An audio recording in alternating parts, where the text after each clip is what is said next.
नमस्कार दोस्तों। आज कुछ अभिभावकगण मेरे पास आए जिन्होंने जब उनके बच्चे परीक्षा करीब आता है तो अजीब सा उनका बिहेव हो जाता है। उस बिहेव के बारे में बात करने के लिए आए कि सर ऐसा मेरे बच्चे के साथ क्यों होता है।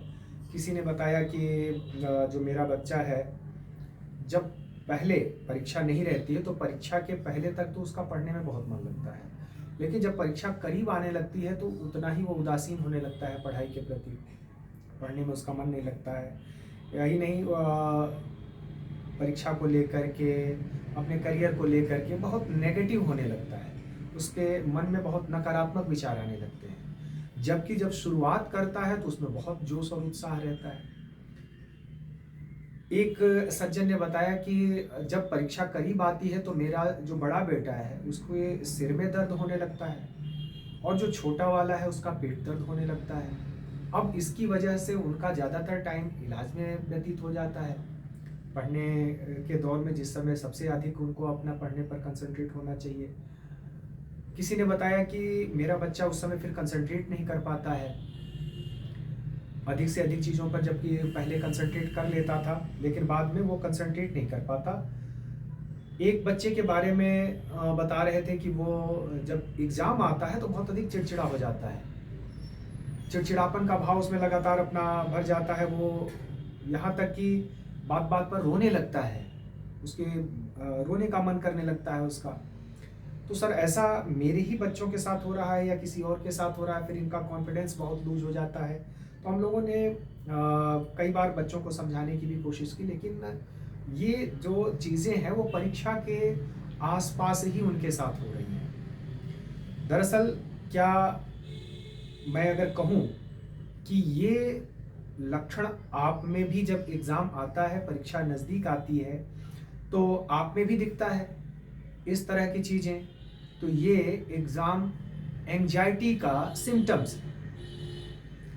परीक्षा के समय घबराहट होने वाले ये लक्षण हैं और ये घबराहट कोई एक व्यक्ति या एक विद्यार्थी में जो घबराहट का लक्षण है वही घबराहट का लक्षण दूसरे विद्यार्थी में भी हो, ऐसा नहीं है। अलग अलग विद्यार्थियों में अलग अलग प्रकार के सिम्टम्स दिखते हैं, लक्षण दिखते हैं। तो अगर ऐसा है तो क्यों है, ये हमें जानना चाहिए कि आखिर इस तरह के लक्षण हमें क्यों दिखाई देते हैं। दरअसल जब हम इस तरह के घबराहट के कारणों पर आते हैं तो देखते हैं कि जो विद्यार्थी पढ़ाई के दौरान समय का प्रबंधन नहीं करता है, टाइम मैनेजमेंट नहीं करता है, समय से अपने विषय को नहीं पढ़ता है, तो उसे हर समय ये एहसास होता है कि मेरी अभी तैयारी अधूरी है, मेरा कोर्स पूरा नहीं है। इसकी वजह से उसके अंदर घबराहट या एंजाइटी का आना स्वाभाविक हो जाता है। ये केवल टाइम को लेकर के नहीं है कि टाइम मैनेजमेंट उसका नहीं है, एक दूसरी वजह भी हो जाती है। अपने से भी कई बार बहुत अधिक अपेक्षाएं पाल ली जाती हैं। जो घर के गार्जियन हैं, अभिभावक हैं, वो बहुत ज्यादा अपेक्षाएं पाल लेते हैं। हमारे दोस्त मित्र, यार, शिक्षक ये अपेक्षाएं बहुत अधिक पाल देते हैं और कहते हैं कि अब की बार तो ये टॉप करेगा, अब की बार तो ये फर्स्ट रैंक लाएगा, फर्स्ट डिवीजन इसकी आनी ही आनी है। इस तरह की जब अपेक्षाएं हमसे पाल ली जाती हैं तो वो भी हमारे अंदर एग्जाम के समय घबराहट पैदा करती है, एंजाइटी पैदा करती है। तो ये जो दूसरा कारण है, टाइम मैनेजमेंट के बाद अगर हम कहें कि हमसे अत्यधिक अपेक्षा पाल लेना, ये भी एक वजह है, एक कारण है जिसकी वजह से एंजाइटी होती है।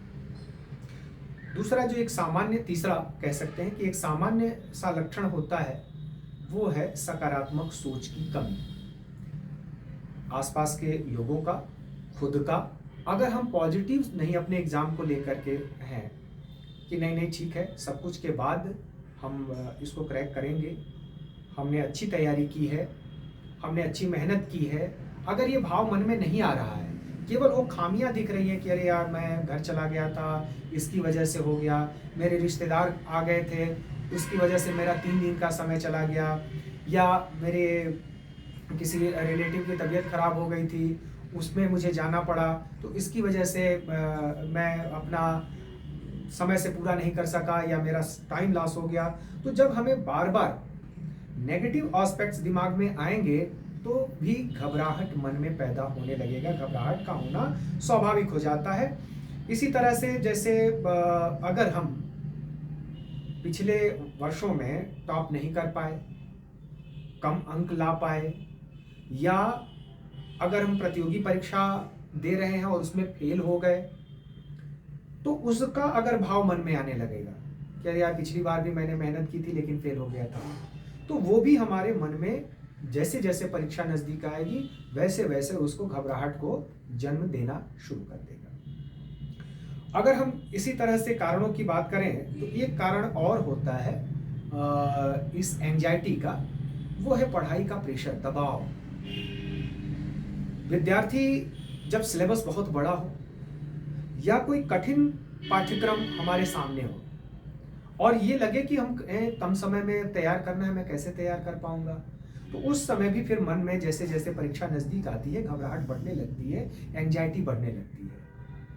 और आजकल ज़्यादातर जो कॉम्पिटिटिव एग्ज़ाम है देखते होंगे कि उसका सिलेबस बहुत ब्रॉड कर दिया जाता है, बढ़ा करके दिया जाता है। तो अब उतना बड़ा सिलेबस देख करके कि अरे यार इसमें मैथ भी पढ़नी है, रीजनिंग भी पढ़नी है, इंग्लिश भी पढ़नी है, हिंदी भी पढ़नी है, पता चले कि साइंस भी पढ़नी है, पॉलिटी भी पढ़नी है, ज्योग्राफी भी पढ़नी है, इकॉनमी भी पढ़नी है, तो बहुत ब्रॉड लेवल पर समसामयिकी को भी हमें देखना है, कवर करना है। अब अचानक से मैं नहीं कर पा रहा हूँ, हिस्ट्री नहीं कवर कर पा रहा हूँ, तो जल्दी जल्दी में फिर अब घबराहट होने लगती है। इस घबराहट की वजह से कई बार हमारे एग्ज़ाम बेहतर होने से रह जाते हैं, हम अच्छा नहीं कर पाते हैं, चाहे वो प्रीलिम्स का एग्ज़ाम हो या मेंस का एग्ज़ाम हो, इस तरह की चीज़ें हमें आती हैं। अब प्रश्न आता है कि अगर ऐसा होता है तो इससे हम उबरें कैसे, निकलें कैसे।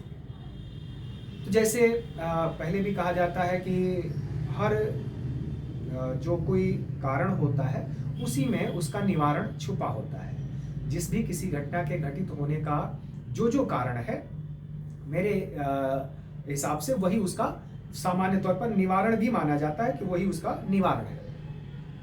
तो इसके लिए हम क्या करें? तो सबसे पहले टाइम मैनेजमेंट, जो मैं बार बार आपसे सजेस्ट करता हूँ कि समय का प्रबंधन बहुत ज़रूरी है। उसके लिए लक्ष्य छोटे छोटे रखें, छोटे छोटे लक्ष्यों के साथ टाइम टेबल बना करके पढ़ने की आदत डालें, जिससे कि कितना कवर हो गया ये हम जान पाएंगे। रिवीजन का समय जरूर निकालें। जो चीज़ हम रिवाइज नहीं करेंगे वो धीरे धीरे हमारी स्मृति से दूर जाने लगती है, तो इसलिए भी जरूरी है कि हम रिवीजन का समय निर्धारित कर लें कि ये विषय आज पढ़ रहे हैं और इसके इतने समय बाद इसको हम रिवाइज करेंगे। लेकिन अब समस्या आती है कि अगर पूरा हम किताब से पढ़ रहे हैं और पूरी किताब को ही फिर रिवाइज करना है, तो पहले अगर हमें पढ़ने में उसको 8 घंटे लगे, तो दोबारा से फिर से अगर हम रिवीजन के समय पढ़ेंगे तो ज़्यादा से ज़्यादा 6 घंटे में समाप्त कर पाएंगे। फिर उतना समय हमारे पास है नहीं, तो इसको हम करें कैसे? इसके लिए जरूरी है कि पढ़ते समय हम अपना नोट्स तैयार करें। वो नोट्स कैसा हो? बुलेट पॉइंट के रूप में हो, शॉर्ट्स नोट्स हो, बहुत छोटे में, बहुत संक्षेप में नोट्स हो। मोटी से मोटी किताब के भी हमारे 10 पन्ने में नोट्स अगर तैयार हो जाते हैं तो वो नोट्स हमारे लिए रिवीजन के लिए बेहद कारगर माने जाते हैं। इसी तरह से हमने, जैसे पिछले आपके वीडियोस में भी मैंने बताया था, डीजीसी टेक्निक का इस्तेमाल करना, मैप बनाना, डायग्राम बनाना, इससे रिवीजन में भी मुझे सहूलियत मिलती है और जो मेरा विषय है वो इंटरेस्टिंग बनने लगता है, रुचिकर बनने लगता है। तो एक तो हमें शॉर्ट नोट्स तैयार करना ये हमारी आदत में आ जाना चाहिए।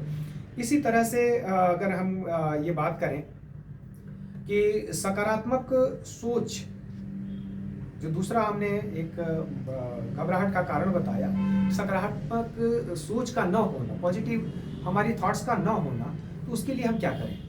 कहाँ से पॉजिटिव थॉट्स लाएं? किसकी संगत में रहें? तो खुद को ये चीज़ बार बार याद दिलानी है इसमें कि मैंने मेहनत अच्छी की है। जैसे मेरे जीवन में समस्याएं हैं, वैसे ही बाकी के भी जो विद्यार्थी हैं या जो प्रतिस्पर्धी कॉम्पिटिटिव हैं, उनके जीवन में भी समस्याएं हैं। अगर मेरे यहाँ रिश्तेदार आ गए तो उनके यहाँ भी कुछ न कुछ इस तरह की घटनाएं घटी होंगी। हमें फाइट किस बात से करनी है कि हमने कितनी मेहनत की है और कितने सीक्वेंस में कितने सही ढंग से की है। तो उस पर अपना विश्वास करना ये अपना दायित्व होना चाहिए। दूसरा कि अगर हम पहले विफल हो चुके, किसी एग्जाम में असफल हो गए, तो ये मेरे लिए एक्सपीरियंस है। हो सकता है कि जो न्यू कमर्स आ रहे हों, जो पहली बार एग्जाम में बैठ रहे हों, उनके पास अनुभव की कमी होगी, तो मैं इसमें लीड ले लूंगा। पिछली बार का तजुर्बा है मेरे पास कि ये यहाँ तक आंसर मैंने अच्छे से लिखा था, इस वाले आंसर को मैं बेहतर ढंग से नहीं लिख पाया था, तो अगर इस आंसर को मैं बेहतर ढंग से नहीं लिख पाया तो अब की बार वो कमी मैं नहीं छोड़ूंगा। तो मेरे पास पहले से पूर्व का अनुभव है, उस अनुभव का मुझे लाभ मिलेगा, फायदा मिलेगा। अगर इस तरह का सोच हम मन में डेवलप करेंगे तो निश्चित तौर पर धीरे धीरे करके हमारे अंदर एक सकारात्मक माहौल बनेगा। इसी तरह से सकारात्मक माहौल के साथ साथ मैंने जैसा कि पहले ही बताया कि पढ़ाई की जो रणनीति है वो हमें जरूर तय करनी होगी। स्ट्रैटेजी के बिना स्ट्रैटेजी के हम अगर पढ़ते हैं तो वो हमारे लिए कारगर उतनी नहीं होगी। ये तो बात हमने अब तक केवल रणनीति और अपने सोच पर डिपेंड की, लेकिन साथ ही साथ हमारी शरीर भी है, बॉडी भी है, मस्तिष्क भी है, इसके लिए भी हमें उतना ही श्रम करना पड़ेगा। यानी हल्की एक्सरसाइज जरूरी है, व्यायाम, योग, प्राणायाम आवश्यक है, पढ़ाई के बीच में ब्रेक देना बेहद जरूरी है। अपने हॉबी, अपने शौक को बीच बीच में समय निकाल करके जरूर पूरा करें, जिससे कि हमारी रुचि वैसे ही बनी रहे, यथावत बनी रहे, बोरिंग न होने पाए और वो एंजाइटी हमारे मन मस्तिष्क में घर न करने पाए। तो इसके लिए हमें जरूरी है कि हम जो हमारी हॉबी है उस हॉबी को हम जरूर पूरा करें। इसी तरह से जब हम पढ़ाई कर रहे हैं तो 40-50 मिनट पढ़ने के बाद, 60 मिनट पढ़ने के बाद अपने आप को 5 मिनट 10 मिनट का ब्रेक दें। उस ब्रेक में उठ करके टहल लें, थोड़ा सा हाथ पैर अपना सीधा कर लें, तो उससे एंजाइटी लगभग नहीं के बराबर आती है। निद्रा का समय से और नियमित अच्छे ढंग से नींद का, गहरी नींद का लेना जरूरी है। इसके लिए सामान्य दिनों में 7 से 8 घंटे की निद्रा, और बहुत अगर प्रेशर परीक्षा का है तो 5 से 6 घंटे की निद्रा मस्ट है, जरूरी है। नींद नहीं लेंगे तो अंतिम समय में एंजाइटी का होना, घबराहट का होना स्वाभाविक हो जाता है। इसमें एक और कारगर चीज आती है कि हम परीक्षा का अभ्यास करें, मॉक टेस्ट दें। कौन सी परीक्षा? हाई स्कूल की परीक्षा दे रहे हैं तो हाई स्कूल के पेपर सॉल्व करें, इंटरमीडिएट की दे रहे हैं इंटरमीडिएट के पेपर सॉल्व करें, पीसीएस की परीक्षा दे रहे हैं उसके पेपर सॉल्व करें, यूपीएससी के एग्जाम दे रहे हैं उसके पेपर सॉल्व करें। जितना हम पेपर सॉल्व करेंगे और एग्जाम जैसा माहौल बना करके सॉल्व करेंगे, वैसे वैसे एग्जाम एंजाइटी हमारे मन मस्तिष्क से दूर होगी। परीक्षा को लेकर के जो घबराहट है वो धीरे धीरे समाप्त होने लगेगी। तो हमें अभ्यास पर, इसी से हम अभ्यास में ही सीख पाते हैं टाइम मैनेजमेंट, कि परीक्षा में हमें कितना समय देना पड़ता है, किस पार्ट पर कितना समय देना पड़ता है। तो टाइम मैनेजमेंट भी हमारा इसकी वजह से और ज़्यादा बेहतर होगा। इसमें परिवार और सोसाइटी की भी भूमिका है। हम लोगों, अपने बच्चों से अपेक्षाएं तो पालें, उनको ये कहें कि नहीं तुम्हारी तैयारी बहुत अच्छी है और मुझे उम्मीद है कि अब की बार तुम अच्छा रिजल्ट लेकर के आओगे। लेकिन ये भी ध्यान रखना कि सिक्के के दो पहलू हैं। हम परीक्षा के दौर में चल रहे हैं, 1 लाख अभ्यर्थी जहां परीक्षा में शामिल हो रहे हैं और सीटें वहां पर पता चले कि 1000 हैं, तो स्वाभाविक सी बात है कि बाकी के अभ्यर्थी तो छटेंगे। उसमें थोड़ी बहुत सहयोग का भी हो सकता है कि जिसकी किस्मत अच्छी हो गई उसके हिसाब से प्रश्न जो पढ़ के गया था वही आ गया, और जो दूसरा बहुत ज़्यादा पढ़ा लेकिन जो पार्ट छोड़ा वो एग्जाम में आ गया। तो कुछ सौभाग्य दुर्भाग्य की भी बातें हो सकती है, लेकिन उसमें घबराने की आवश्यकता नहीं है। अगर आप अपने बच्चे को इतना ढाढ़स बधा देते हैं तो निश्चित तौर पर एग्जाम को लेकर के जो उसके मन में घबराहट है वो घबराहट धीरे धीरे दूर होने लगेगी। शिक्षकों की भूमिका बहुत महत्वपूर्ण होती है, उनको एग्जाम की स्ट्रेटजी पर बात करनी चाहिए, पढ़ाने की जो शैली है उस पर अपना उनको बात करना चाहिए। तो धीरे धीरे करके समय से पाठ्यक्रम पूरा कर दें, ये जरूरी है। ठीक एग्जाम के दिन भी कई लोगों को घबराहट होने लगती है, एग्ज़ाम जब जैसे जैसे करीब आता है तब तो घबराहट होती ही है, ठीक एग्ज़ाम के दिन घबराहट होने लगती है। क्यों? पता चला रात भर नींद नहीं आई। तो ऐसे में हम पहले तय कर लें कि अब जितना पढ़ लिया, बहुत पढ़ लिया, आज हम पहले इत्मीनान से नींद लेते हैं। सुबह जल्दी उठने का प्रयास करें, उठ करके तैयार हों, तैयार होकर के परीक्षा भवन में समय से कुछ पहले ही पहुंचने की आदत डालें, जिससे कि हम रिलैक्स फील करें। रिलैक्स फील करने पर वो सारी चीजें, सारी बातें आपके दिमाग में याद आने लगती हैं। फिर भी पता चले प्रश्न पत्र आ गया तो घबराहट होने लगी। तो जब उस समय भी घबराहट हो रही है तो थोड़ी सी अपनी सांसों पर नियंत्रण पाएं, एक लंबी गहरी सांस लें, अपने आप को कंट्रोल करें, संयमित करें और फिर उन सभी प्रश्नों में से वो प्रश्न सबसे पहले चूज करें जो आपको सबसे सरल या आसान लगता है, फिर उससे थोड़ा सा कठिन। इस तरह से सरल से कठिन के तरफ अगर हम बढ़ते हैं तो धीरे धीरे आप देखेंगे कि फिर वो घबराहट हमारे मन से दूर हो जाएगी, वो घबराहट हमारे मन मस्तिष्क में नहीं आने पाएगी। इसमें भोज्य पदार्थ का भी बड़ा रोल होता है। अगर हम स्वास्थ्यवर्धक अनाज ले रहे हैं, भोजन ले रहे हैं, तो वो हमें सूट करता है, फायदा करता है और हमारी एंजाइटी को कम करता है, घबराहट को कम करता है। तो कोशिश करें कि जो बाहरी फास्ट फूड हैं उससे बचें। विशेष करके जो चाय और कॉफ़ी पीने के शौकीन लोग हो गए हैं वो थोड़ा सा उसमें ज़रूर कंट्रोल करें, नियंत्रण करें, क्योंकि हर पल फिर आपको चाय की लत लग जाती है, कॉफ़ी की लत लग जाती है। जब घबराहट होने लगेगा भागेंगे, फिर कॉफ़ी पीने का मन होगा, फिर चाय पीने का मन होगा। इस तरह की चीज़ों को पहले से ही थोड़ा सा अपना जैसे जैसे एग्जाम करीब आए वैसे वैसे थोड़ा थोड़ा उसमें कंटेंट कट करना शुरू करें। उसके एवज में अगर कोई दूसरा गुनगुना पानी है, कुछ अलग चीज़ है, शरबत है, अगर गर्मी का समय है तो शरबत है, वो पीने की आदत डालें तो वो फायदा होगा। पानी की मात्रा बहुत डिपेंड करती है। पानी की मात्रा का मतलब हमारे जो साइंस के विद्यार्थी हैं बेहतर ढंग से जानते हैं कि मस्तिष्क में 80% के लगभग जल होता है, और अगर हम शरीर में पानी की कमी होगी तो आनुपातिक रूप में हर जगह से पानी की कमी होगी। और जो स्मृतियां हैं, जो हमारे ज्ञान का बंडल है, वो बंच में बंडल के रूप में इसमें घूमता है। जैसे नदी में नाव चलती है, मान लीजिए लगातार 10 नावें चल रही हैं, तो जब जल भरा हुआ है तो आसानी से सभी नावें चलती जा रही हैं। लेकिन उस नदी का पानी सूखने लगे, कहीं पर पता चला कि छिछला हो गया, वहाँ पानी नाव जा ही नहीं पा रही है, तो वहीं पर नाव रुक जाएगी। वैसे ही मस्तिष्क में अगर जल की कमी होगी तो शौक लगने लगेगा, घबराहट होने लगेगी। तो जो शरीर में जल की मात्रा नियमित है 5 से 6 लीटर 7 लीटर का, वो अपना कंटेंट बनाए रखें। सुबह कोशिश करें कि 1 से लेकर के 1.5 लीटर तक पानी पीने की आदत डालें। 1.25 लीटर तक पानी पीना मस्ट है कि अगर हम सुबह उठते हैं और इतना पानी पीने की आदत डाल लेते हैं तो सुबह से ही हमारी शरीर तरोताज़ा हो जाती है। तो ये पूरी अगर हम प्रबंधन करते हैं, पूरी बातें अगर अपने साथ रखते हैं तो निश्चित तौर पर हमें घबराहट में मदद मिलेगी। और इसको शॉर्ट रन और लॉन्ग रन 2 स्ट्रेटजी के फॉर्म में हम बनाएं। शुरुआती दौर से हमें पढ़ाई का जो प्रबंधन है उस पर विशेष फोकस करना होगा। नज़दीकी दौर पर जैसे जैसे जाते हैं उसमें शरीर के स्वास्थ्य पर विशेष बल देना होगा और आसपास के वातावरण को और अच्छा बना करके चलना होगा। विश्वास मानिए, अगर इस तरह के स्टेप्स हम लोग अपनाते हैं तो निश्चित तौर पर आपके परीक्षा में, परीक्षा के दौरान, परीक्षा के समय जो भी घबराहट होती है उस घबराहट से मुक्ति मिलेगी। एक उत्साह रहेगा परीक्षा को लेकर के।